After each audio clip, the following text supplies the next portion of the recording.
하버드 교수의 아시아 예언 분석으로 전 세계가 충격에 빠졌습니다. 한 스님의 오래된 예언이 하나씩 들어맞자 뒤늦게 폭발적인 관심을 받고 있는데요. 특히 중국과 일본에 대한 예언이 점점 현실과 맞아떨어지고 있다는 소식에 반응이 뜨거워지고 있습니다. 이 예언은 중국이 내부적인 문제로 인해 여러 나라로 분열될 것이라 예언했고, 일본에 대해서는 거대한 지진으로 인해 일부가 침몰할 것이라는 충격적인 말을 남겼습니다. 당시에는 단순한 전설로 여겨졌던 이 예언들이 최근 들어 차례로 현실과 겹쳐지면서 한국에 대한 예언에 더욱 이목이 집중되고 있는데요. 도대체 어떤 내용인지 알아보겠습니다. 안녕하세요. 저는 하버드 대학교에서 AI를 전공하고 있는 석사과정 학생 소피아예요. 사실 제가 석사 연구실을 선택하면서 미쳤다는 소리를 들었거든요. 석사과정에 진학하면서 연구실 선택은 굉장히 중요한 결정이었어요. 하지만 전 후회는 없어요. 제 전공 분야에서 세계적으로 인정받는 교수님 밑에서 연구할 기회는 흔치 않으니까요. 제가 선택한 리사 박스웰 교수님은 학계에서 천재라는 평가를 받을 만큼 뛰어난 학자세요. 교수님의 이름은 관련 논문이나 저널에서 자주 봤기 때문에 제가 얼마나 운이 좋았는지 알고 있었죠. 하지만 동시에 걱정이 앞섰어요. 교수님에 대한 소문은 정말 다양했거든요. 하버드 캠퍼스 내에서 교수님의 별명은 괴짜 천재였어요. 교수님이 한때 아주 평범한 삶을 살았던 것처럼 보였는데 코로나 이후 2년간 자취를 감췄다가 돌아오신 뒤로는 그 전과 완전히 다른 사람이 되셨다는 얘기를 많이 들었어요. 특히 교수님이 연구실에서 염주를 돌리며 명상하신다거나 혼자만의 시간을 가지실 때 중얼거린다는 얘기가 자주 나왔어요. 이건 단순히 소문이 아니라 연구실 학생들의 증언이었기 때문에 사실일 가능성이 높았죠. 그렇기 때문에 제가 리사 교수님 연구실에 간다고 했을 때 모두 미쳤다고 했어요. 그러나 괴짜라는 소문과는 별개로 리사 교수님의 학문적 업적은 그 누구도 부정할 수 없는 것이었어요. 교수님은 제가 연구하고 싶었던 AI 윤리 분야에서 가장 중요한 논문을 쓴 분이었고, 그 영향력은 지금도 계속되고 있었죠. 제가 과거에 교수님의 연구를 읽으면서 감탄했던 기억이 떠올랐어요. 이 분야에 대한 문제를 어떻게 이토록 심도 깊게 분석할 수 있었는지 의문이 들 정도로 대단했어요. 그래서 결국 제가 연구실을 선택하는 기준은 소문보다 실력이 되었어요. 처음 교수님 연구실에 들어갔을 때는 정말 긴장됐어요. 과연 제가 교수님의 기대를 충족시킬 수 있을지, 그리고 연구실 분위기와 잘 맞을 수 있을지 걱정이 많았어요. 연구실은 생각보다 조용하고 정돈된 느낌이었어요. 하지만 어딘가 묘한 분위기가 있었어요. 연구실에 교수님의 개인적인 흔적들이 꽤 많았거든요. 벽에는 다양한 책과 논문뿐만 아니라 전혀 학문과 관련 없어 보이는 동양적인 그림이나 기념품들이 놓여 있었어요. 특히 교수님 책상 위에 놓인 염주는 저를 당황하게 만들었죠. 염주라니 AI 연구실과 전혀 어울리지 않는 물건이었거든요. 이런 환경 때문에 처음에는 어색했어요. 그러나 교수님은 제 예상과는 다르게 크게 간섭하지 않으셨어요. 학생들에게 자유롭게 연구할 수 있는 공간을 제공하고 필요할 때만 조언을 주셨죠. 다른 교수님들과는 확연히 다른 스타일이었어요. 보통 교수님들은 학생들의 연구를 꼼꼼히 점검하고 매 순간 지시를 내리곤 했거든요. 하지만 리사 교수님은 내가 하고 싶은 방식으로 해봐요. 그리고 도움이 필요하면 나에게 얘기해요라고 말씀하시더라고요. 이건 제게 큰 안도감이 되었어요. 하지만 교수님의 이런 배려가 한편으론 이상하게 느껴졌어요. 교수님은 정말 아무것도 요구하지 않으셨거든요. 회의에서조차 과학적 질문보다는 철학적이거나 인간적인 질문을 던지셨고, 그런 질문들이 연구의 방향성을 고민하게 만들었어요. 그런데도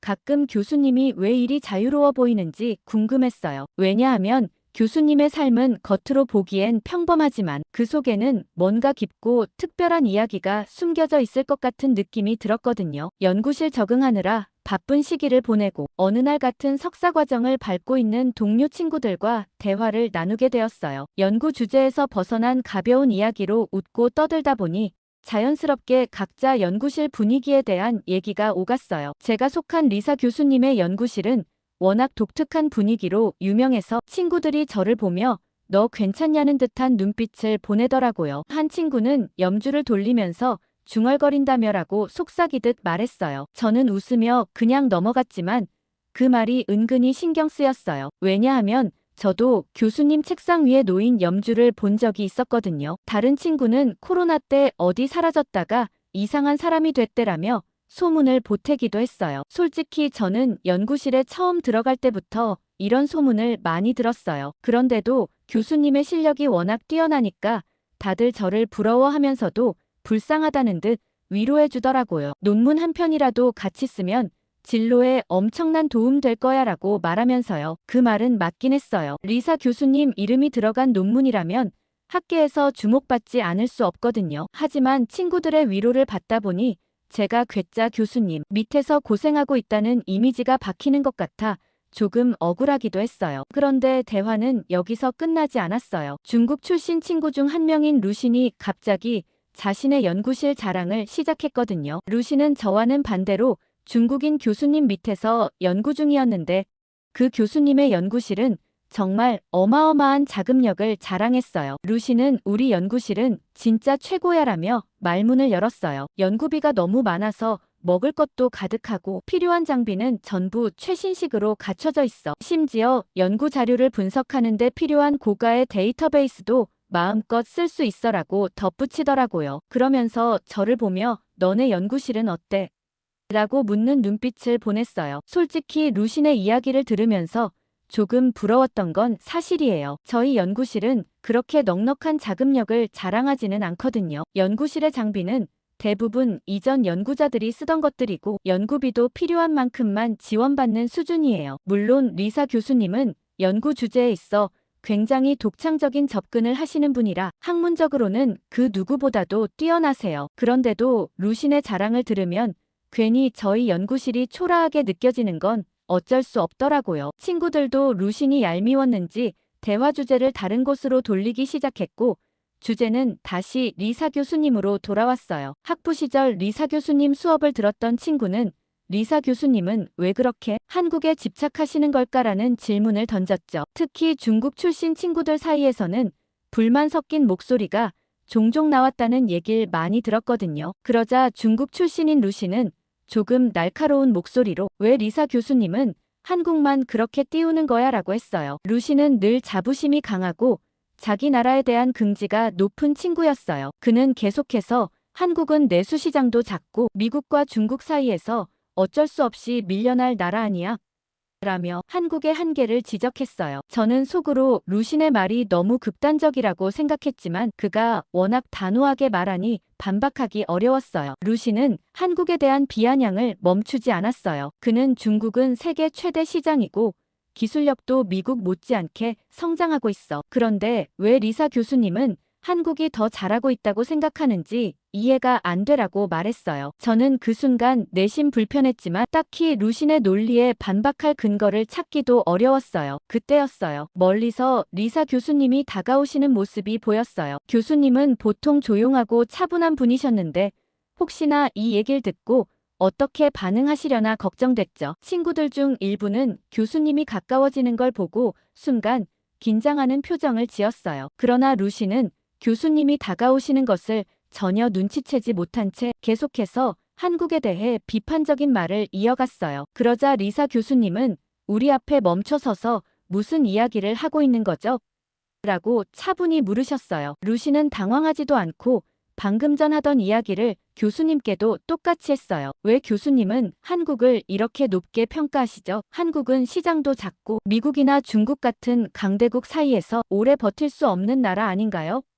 라고 말했어요. 교수님은 잠시 침묵하시더니 조용한 목소리로 대답을 시작하셨어요. 한국은 단순히 내수시장 크기나 지정학적 위치로 평가할 나라가 아니에요. 그들은 제한된 자원과 어려운 환경 속에서도 놀라운 기술력과 단합력을 바탕으로 성장했죠. 전 세계가 한국의 발전을 주목하고 있어요 라고 하셨어요. 교수님의 말투는 차분했지만 그 안에는 확신이 느껴졌어요. 교수님은 이어서 중국 경제가 현재 위기 상황에 처해 있다는 사실은 외신에서 많이 보도하고 있어요. 중국 언론이 이런 사실을 숨기고 있지만 이를 무시할 수는 없죠. 지금은 다른 나라를 평가하기에 앞서 중국이 직면한 문제들을 깊이 생각해봐야 할 때가 아닐까요?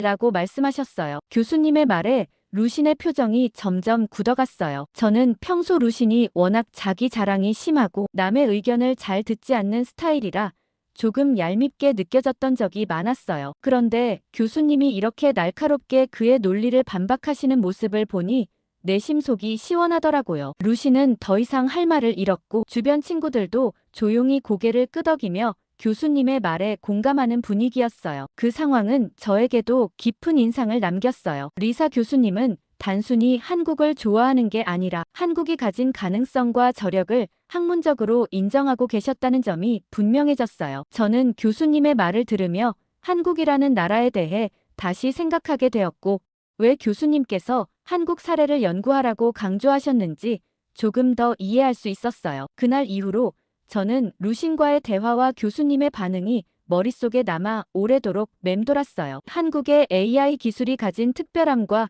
그것을 바라보는 교수님의 깊은 시각이 제게는 새로운 영감을 주었어요. 그날의 대화는 단순히 친구들과의 수다로 끝나지 않았고 제 연구 방향에도 작은 변화를 가져왔어요. 리사 교수님께서 친구들과의 대화에 끼어든 이후 우리는 함께 연구실로 돌아가고 있었어요. 그날 교수님이 조목조목 반박하시는 모습을 보고 저는 조금 놀랐어요. 평소 조용하고 과묵한 분이라고 생각했는데 그 속에 이렇게 날카롭고 단호한 면이 있을 줄은 몰랐거든요. 연구실로 돌아가는 길에 교수님은 몇 마디 말을 건네셨어요. 내가 한국을 편애하는 건 진짜 사실이긴 한데 그 이유는 곧 알게 될 거라고 하셨죠. 그런데 틀린 말은 틀렸다고 해야 해요. 그렇지 않으면 진실을 놓치게 되죠라고 하셨어요. 교수님의 목소리는 차분했지만 그 안에는 단호함이 느껴졌어요. 저는 그 말에 고개를 끄덕이며 공감했어요. 누군가의 주장에 쉽게 휩쓸리지 않고 논리와 사실에 기반해 판단하려는 태도는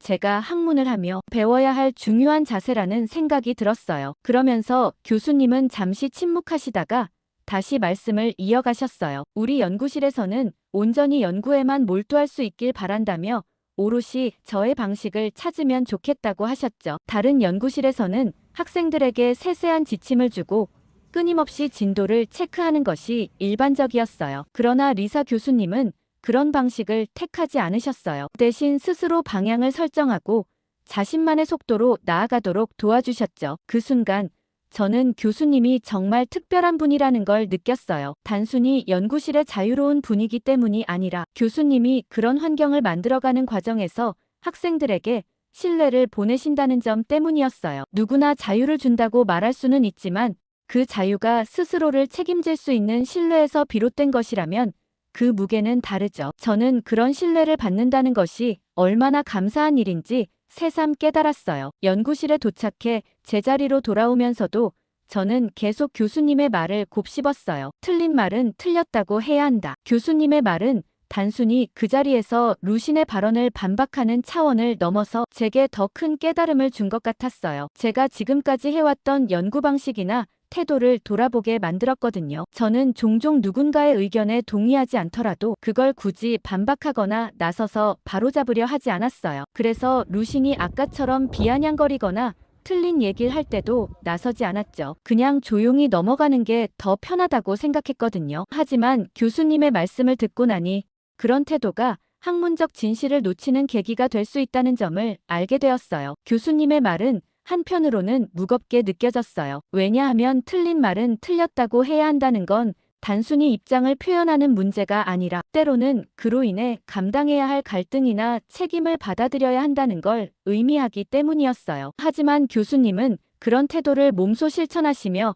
학생들에게 본보기를 보여주셨죠. 연구실로 돌아온 뒤 교수님은 곧바로 자기 자리로 가셔서 묵묵히 작업을 시작하셨어요. 저는 그런 교수님의 모습을 보며 조용히 웃었어요. 분명 괴짜라는 소문이 돌았지만 그 이면에는 따뜻한 배려와 진실에 대한 열정이 숨어 있다는 걸 알게 되었으니까요. 그리고 그날 이후 저는 교수님이 만들어주신 이 자유로운 환경이 얼마나 소중한지를 다시 한번 느꼈어요. 다른 학생들은 이런 환경을 이상하게 보기도 했어요. 하지만 저는 교수님의 방식이 정말 특별하고 또 저에게 꼭 필요한 경험이라고 생각했어요. 저는 점점 이 연구실에서 성장해가는 제 자신을 느끼기 시작했어요. 교수님이 말씀하신 연구에 몰두할 수 있는 환경이라는 것이 단순한 말이 아니라는 걸 깨달았거든요. 그날 저는 연구실에서 혼자 늦게까지 남아 있었습니다. 연구가 생각처럼 풀리지 않아서 답답한 마음으로 데이터를 들여다보던 참이었어요. 시간은 점점 늦어졌고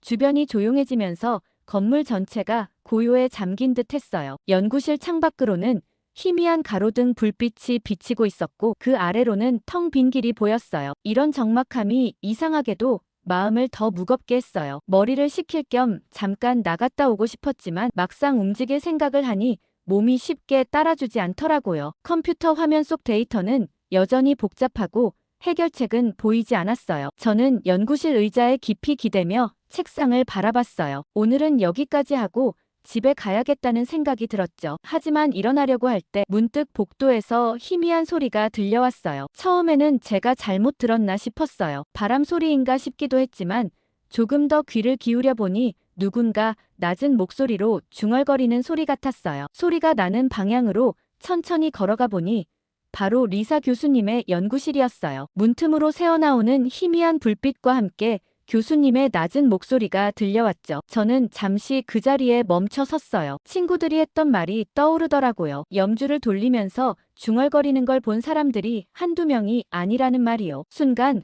호기심과 긴장감이 동시에 밀려왔어요. 이런 상황에서 어떻게 해야 할지 고민이 되었죠. 그냥 지나칠 수도 있었지만 어쩐지 교수님의 모습을 직접 보고 싶다는 생각이 들었어요. 문 앞에서 잠시 망설이다가 조심스럽게 문을 두드렸어요. 그리곤 두드리자마자 그냥 모른 척 지나갈 걸 후회하고 말았습니다. 안에서 교수님이 들어오세요라고 말씀하시는 소리가 들렸어요. 저는 문을 열고 들어가며 교수님을 바라봤어요. 교수님은 책상에 앉아 염주를 손에 쥔 채 천천히 돌리고 계셨어요. 염주의 매듭 하나하나를 손가락으로 짚으면서 작은 소리로 무언가를 읊조리고 있었어요. 그 모습은 제가 평소에 알던 교수님과는 너무도 다른 분위기를 풍기고 있었어요. 교수님은 제가 들어오는 것을 보자 염주를 내려놓으셨고 미소를 지으셨어요. 늦게까지 연구하느라 고생이 많네요 라고 말씀하셨어요. 저는 긴장한 나머지 웃음으로 답하며 자리에 앉았어요. 원래는 모른 척 인사를 하고 그냥 가려고 했는데 교수님의 손에 있던 염주가 자꾸 눈에 들어왔어요. 그래서 결국 궁금증을 참지 못하고 묻고 말았어요. 교수님께서 뭘 하고 계셨는지, 그 염주는 뭔지 사실 너무 궁금했다고 말이죠. 제 질문에 교수님은 잠시 염주를 바라보셨어요. 그 눈빛에는 어딘가 아련한 감정이 담겨 있었어요. 그러더니 천천히 말씀을 꺼내셨어요. 이건 제가 한국에 갔을 때 가져온 거예요. 그곳에서 많은 것을 배웠고 이 염주는 제게 그 시절을 떠올리게 해주죠라고요. 교수님의 말투는 조용했지만 그 속에는 깊은 이야기가 숨겨져 있는 듯 했어요. 저는 교수님의 설명을 들으며 그 이야기가 더 궁금해졌어요. 교수님은 잠시 생각에 잠긴 듯한 표정을 지으시더니 다시 염주를 손에 올리셨어요. 그 모습을 보고 있자니 교수님이 왜 그런 소문에 휘말렸는지 조금은 이해가 되었어요. 교수님은 단순히 염주를 가지고 다니는 것이 아니라 그것을 통해 무언가를 느끼고 계신 것 같았거든요. 시간이 지나면서 교수님은 조금씩 자신의 과거에 대해 이야기하기 시작하셨어요. 교수님의 목소리는 평소보다 한층 더 차분했고 때로는 담담하면서도 깊은 감정을 담고 있었어요. 교수님은 자신의 이야기를 시작하며 코로나 팬데믹은 제 인생을 완전히 바꿔놨어요 라고 하셨어요. 팬데믹 초기에 교수님은 여느 때와 다름없이 학문적 성취와 연구에 몰두하고 계셨대요. 그런데 코로나 예방접종을 받은 후 이상한 변화가 시작됐다고 했어요. 처음에는 아무렇지 않았는데 시간이 지나면서 한쪽 가슴이 점점 커지는 걸 느꼈다고요. 동네 병원에서는 그 어디에서도 정확한 이유를 알지 못했고 미국 전역을 돌아야 했다고 했어요. 온갖 검사를 다 받고 나서야 최종적으로 림프암 진단을 받았고 그때부터 교수님의 삶은 완전히 다른 방향으로 흘러가기 시작했어요. 암이 발견되고 나서 교수님은 가슴을 절제하는 수술을 받으셨대요. 가슴 절제는 큰 결정이었지만 이제 끝이겠거니 생각하셨다고 했습니다. 그런데 문제는 그게 끝이 아니었다는 거였어요. 큰 덩어리는 제거했지만 막상 열어보니 림프암이 이미 몸 곳곳에 다발적으로 퍼져 있었다고 해요. 의사들은 더 이상 치료가 어렵다며 시한부 선고를 내렸고 교수님은 그 말을 듣는 순간 머릿속이 하얘졌다고 하셨어요. 그동안 자신을 지탱해왔던 모든 것들이 무너져 내리는 기분이었다고 했죠. 그 이후 교수님은 모든 걸 내려놓기로 결심하셨대요. 연구실이나 강의 그리고 논문, 심지어는 자신의 경력까지요. 교수님은 더 이상 자신의 업적이나 미래를 생각할 필요가 없다고 느꼈다고 하셨어요. 그래서 혼자 세계를 여행하기 시작하셨대요. 처음에는 단순히 삶의 마지막을 정리하고 싶어서 떠난 여행이었지만 그 여행이 교수님의 삶을 새로운 방향으로 이끌었다고 하셨습니다. 동양 철학에 관심이 많아 유교와 도교 사상의 시작인 중국으로 갔지만 거기서는 끔찍한 경험뿐이라고 하셨어요. 온통 옷을 벗고 다니는 남자들이나 아무렇게나 볼일을 보는 태도, 그리고 무질서한 중국인들 때문에 오래 버티지 못하고 한국으로 넘어갔다고 하셨습니다. 여행 도중 교수님은 한국의 한 사찰에 머물게 되었다고 했어요. 원래는 며칠만 머물 계획이었는데 그곳에서의 생활이 너무 편안해서 결국 몇 달 동안 그곳에서 지내셨다고요. 교수님은 사찰에서의 생활이 자신에게 큰 변화를 가져다 주었다고 말씀하셨어요. 사찰에서는 모든 것이 단순했대요. 복잡한 일상이나 욕심에서 벗어나 오로지 현재에 집중할 수 있는 시간이었죠. 사찰 음식은 매우 소박했지만 그 안에 담긴 정성과 자연스러움이 교수님의 마음을 치유했다고 했어요. 한국 사찰 음식은 자연과 가장 가까운 형태였고 소화가 잘 되고 부드러운 음식, 그리고 영양학적으로도 완벽한 음식이었죠. 교수님은 매일 명상을 하며 마음을 다스리는 법을 배우셨대요. 처음에는 명상이 익숙하지 않아서 힘들었지만 점점 마음이 차분해지는 걸 느끼셨다고 했어요. 명상과 사찰에서의 생활은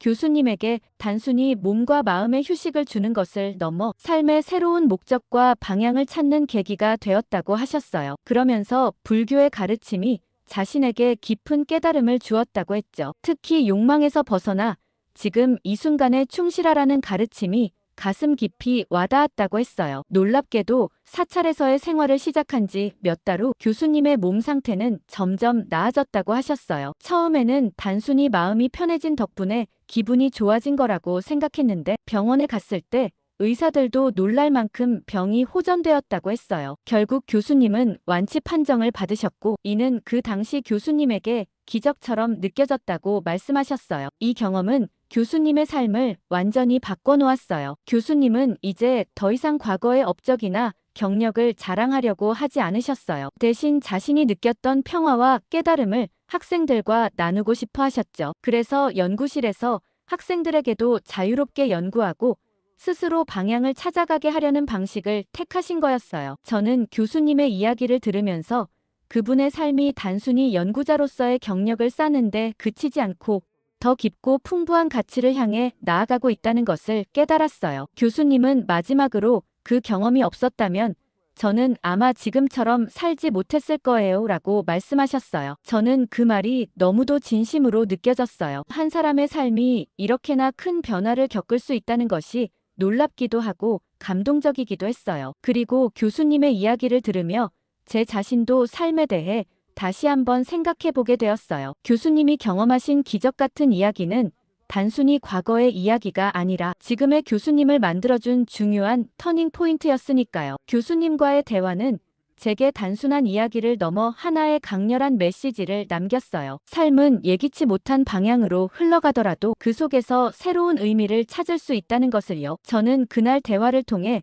리사 교수님을 단순히 뛰어난 학자로만 보지 않게 되었어요. 그분의 삶 속에는 학문 이상의 깊은 이야기가 담겨 있었어요. 리사 교수님과의 대화는 점점 더 깊어졌어요. 교수님의 한국 사찰에서의 경험은 단순히 명상과 사찰 음식으로 몸과 마음을 치유한 것에 그치지 않았어요. 그곳에서 교수님은 자신을 완전히 변화시키는 계기를 만났다고 하셨어요. 바로 한국의 불교 정신과 타너 스님이라는 분의 말씀을 접하게 된 이야기였죠. 처음에 교수님은 타너 스님이라는 이름을 언급하시면서 사찰에서 접했던 깊은 철학과 지혜가 자신의 삶을 바꿨다고 말씀하셨어요. 저는 사실 타너 스님에 대해 들어본 적이 없어서 그 이름이 낯설었어요. 교수님은 천천히 말씀을 이어가셨어요. 타너 스님은 단순히 불교적인 가르침을 주신 분이 아니었어요. 그분의 말씀 속에는 한국이라는 나라와 그 미래에 대한 깊은 통찰이 담겨 있었죠. 라고요. 교수님은 사찰에서의 일화를 들려주셨어요. 명상을 하던 중 사찰의 한 구석에 자리 잡은 작은 방에 들어가게 되었다고 했어요. 그 방은 사찰에서 가장 오래된 곳 중 하나였고 그 안에는 탄어 스님의 말씀과 기록이 남아 있었다고 하셨어요. 처음에는 그저 흥미로웠다고 해요. 그러나 하나둘씩 기록을 읽어 내려가면서 그것이 단순한 예언이 아니라 심오한 메시지라는 것을 깨달았다고 하셨어요. 탄어 스님은 한국이 미래의 세계를 이끄는 중심 국가가 될 것이라고 말씀하셨대요. 그 예언은 교수님에게 너무도 인상 깊었다고 했어요. 한국은 지금도 IT 기술과 문화 콘텐츠로 주목받고 있지만 탄어 스님의 말씀은 그것을 뛰어넘는 이야기를 담고 있었어요. 스님은 한국이 단순히 기술이나 경제적 강국이 되는 것이 아니라 영적으로 성숙한 국가로 세계 질서를 이끄는 역할을 할 것이라고 하셨다고 해요. 교수님은 그 말씀을 처음 읽었을 때 충격을 받았다고 하셨어요. 어떻게 이런 예언을 남길 수 있었을까? 그리고 그 예언이 지금의 한국과 맞아떨어지는 부분이 많다는 점이 놀라웠어요 라고요. 저는 교수님의 말을 들으며 그 예언의 구체적인 내용이 궁금해졌어요. 타너 스님은 또한 한반도의 통일에 대해서도 예언하셨다고 해요. 한반도가 분단된 지 오랜 시간이 흘렀지만 스님은 언젠가 통일이 이루어질 것이라고 말씀하셨대요. 그리고 그 통일은 단순히 물리적인 경계를 허무는 것을 넘어 한국이 잃어버렸던 영토를 회복하고 더 큰 통합의 모습을 보여주는 것이 될 것이라고 했어요. 교수님은 이 부분에서 특히 강한 인상을 받았다고 하셨어요. 그런 미래가 가능할까요? 라고 교수님이 스스로에게 질문하셨다고 했어요. 하지만 그 질문의 답을 찾기 위해 더 많은 기록을 읽고 한국이라는 나라를 깊이 이해하려고 노력했다고 하셨어요. 교수님이 말씀하신 예언 중 가장 놀라웠던 것은 자연재해 속에서도 한국이 안전할 것이라는 내용이었어요. 타너 스님은 전 세계적으로 큰 재앙이 닥칠 때 한국은 지리적 위치와 환경 덕분에 상대적으로 피해를 적게 입을 것이라고 예언하셨대요. 그리고 그런 안전 속에서 한국은 새로운 영적인 성숙과 번영을 이루어낼 것이라고 했다고요. 교수님은 이 부분이 너무도 놀랍고 동시에 희망적이라고 느꼈다고 하셨어요. 세계가 흔들리는 순간에도 한국은 새로운 중심이 될 수 있다는 거죠라고 교수님은 덧붙이셨어요. 저는 교수님의 이야기를 들으면서 마음속에 묘한 감정을 느꼈어요. 한국이라는 나라에 대해 이렇게 긍정적이고 심오한 예언이 있었다는 사실도 놀라웠지만 그 예언을 접한 교수님이 얼마나 깊이 감명을 받으셨는지도 인상적이었어요. 교수님은 단순히 그 예언을 흥미로운 이야기로 여기지 않으셨고 그것을 자신의 삶과 연결시켜 바라보고 계셨거든요. 교수님은 마지막으로 타너 스님의 말씀을 읽으며 제가 느꼈던 것은 희망이었어요. 한국이라는 나라가 단순히 성장하는 것이 아니라 세계를 위해 의미 있는 역할을 하게 된다는 점이 너무도 감동적이었고 실제로 그 예언은 사실과 일치하고 있죠 라고 말씀하셨어요. 교수님의 눈빛은 그 순간 깊고 진지했어요. 저는 그 말에 고개를 끄덕이며 교수님과의 대화가 얼마나 특별한 의미를 가지는지 실감했어요. 그날 대화를 통해 저는 한국이라는 나라에 대해 새로운 시각을 가지게 되었어요. 단순히 경제적 성취나 기술적 발전만이 아니라 영적인 성숙과 세계적인 영향력이라는 측면에서 한국을 바라보게 된 거죠. 그리고 교수님이 왜 한국을 그렇게 소중히 여기시는지 조금은 알 수 있을 것 같았어요. 리사 교수님과의 대화는 제가 이전에 가졌던 단편적인 시각을 넘어 더 넓고 깊은 생각을 하게 만들어 주었어요. 하지만 한편으로는 머릿속이 복잡해졌어요. 객관적이고 논리적인 학문을 연구하는 분이 초자연적이고 미래를 예측하는 이야기를 진심으로 받아들이신다는 게 쉽게 이해되지 않았거든요. 처음에는 솔직히 의심이 들었어요. 과학자인 교수님께서 정말 그런 예언을 믿으실까?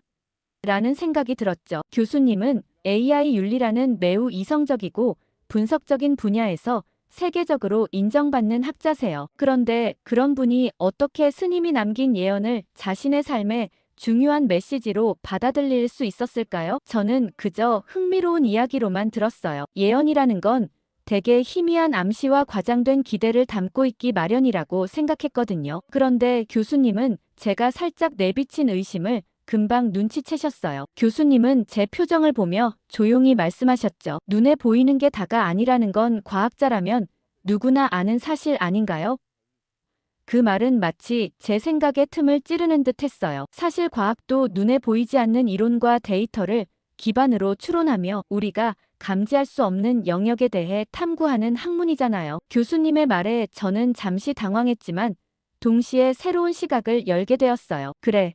어쩌면 우리가 알지 못하는 영역에도 의미 있는 진실이 있을지도 몰라라는 생각이 들었어요. 교수님은 타너스님의 예언 중 몇 가지를 더 말씀해 주셨어요. 타너스님은 한국에서 발생한 6.25 전쟁에 대해 정확히 예언하고 미리 피난을 떠나셨으며 전쟁 대비까지 하셨다고 했어요. 그리고 한국의 여자 대통령이 탄생할 것이라는 것도 정확히 맞추셨다고 했죠. 자연 발생적으로 핵이 폭발한다는 예언도 남기셨는데 지금 강대국이라 불리는 나라들이 스스로 자연 붕괴될 거라고 하셨어요. 순간적으로 고개를 갸웃거리게 되었어요. 어떻게 이런 이야기를 과학적으로 설명할 수 있을까 싶었죠. 그러나 교수님은 담담하게 말씀을 이어가셨어요. 이건 단순히 미래를 예측하는 이야기가 아니에요. 한국이 가진 저력과 잠재력을 읽어낸 통찰이죠라고 하셨어요. 교수님의 병 회복 경험에 대해서도 다시 떠올리게 되었어요. 불치병이라고 여겨졌던 암이 기적적으로 완치되었다는 이야기를 듣고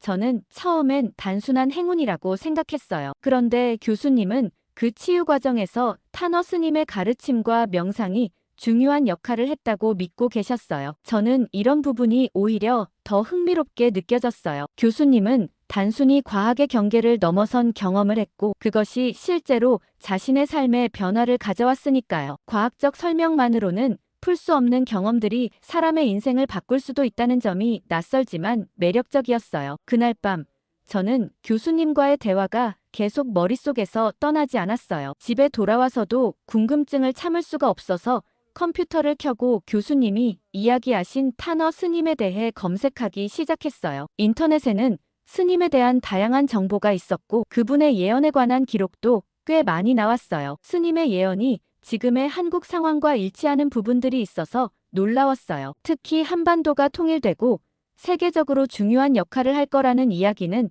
제게 매우 신선한 충격을 주었어요. 스님의 말씀은 단순히 막연한 미래 예측이 아니었어요. 그 안에는 한국이라는 나라의 역사와 정신 그리고 가능성에 대한 깊은 이해가 담겨 있었어요. 저는 그 예언이 그저 흥미로운 이야기에 머무르지 않고 한국의 현재와 미래를 이해하는데 중요한 통찰이 될 수 있겠다는 생각이 들었어요. 저는 타너 스님의 예언을 읽으며 점점 더 빠져들었어요. 자연재해 속에서도 한국이 안전할 것이라는 말이 특히 눈길을 끌었어요. 전 세계가 기후변화와 대재앙에 대한 우려를 점점 더 많이 이야기하고 있는데 그런 가운데 한국이 안정적일 수 있다는 말은 묘한 설득력을 가지고 있었거든요. 스님이 이런 이야기를 남긴 시기가 오래전이라는 점도 놀라웠어요. 현대의 문제를 예견한 것처럼 느껴졌으니까요. 그날 밤 제 생각은 교수님과의 대화, 타너 스님의 예언, 그리고 한국이라는 나라가 가진 잠재력에 대한 궁금증으로 가득 찼어요. 저는 점점 더 깊이 빠져들면서